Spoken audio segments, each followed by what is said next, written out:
At shuttle temperatures, most metals would get so hot, they wouldn't just melt, they would vaporize. So the rocket scientists had to take engine cooling to a whole new level. Luckily, NASA already had a great coolant on tap. Inside the giant orange tank is the fuel, super cold liquid hydrogen. At minus 253 degrees Celsius, it is perfect for cooling engines.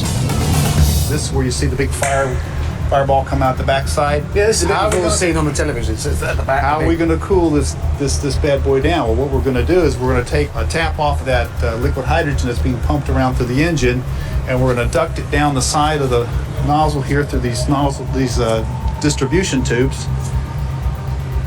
It's going to fill up this manifold, and then it's going to flow back up through 1,080 tubes into the main combustion chamber and burn it. So the actual fuel that you're using is sent along these pipes here, and of all of these, I thought these were just marks. These are actual These are tubes. These are which cools this down. Yes, this protects it from the heat of the engine. Correct. And then it goes in and is burned. Correct. Which is one of the secrets to the incredible efficiency then of this engine, because you're actually using the fuel before you've burnt it. Correct.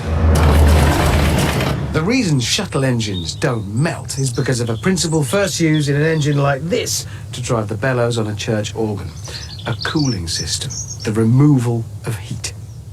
The shuttle's fuel cooling system is so efficient, it keeps the engines at a cool 54 degrees Celsius. But can all this rocket science help me boil water with a chocolate kettle? To test NASA's system, I've built a radical new prototype. What we have here is something pretty special, because this is a chocolate kettle inspired by NASA.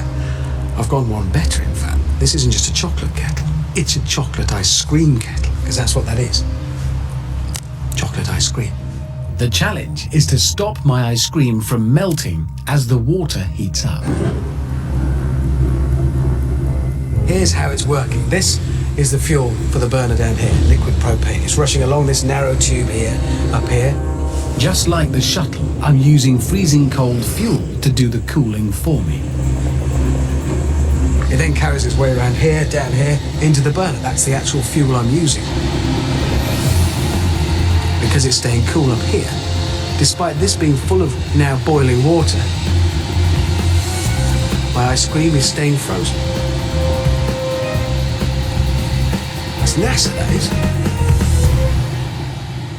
100 degrees on the inside, below 0 on the outside. But it still isn't a perfect kettle. One thing I didn't design in any way of pouring it out. That's refinement. I'll work on that. But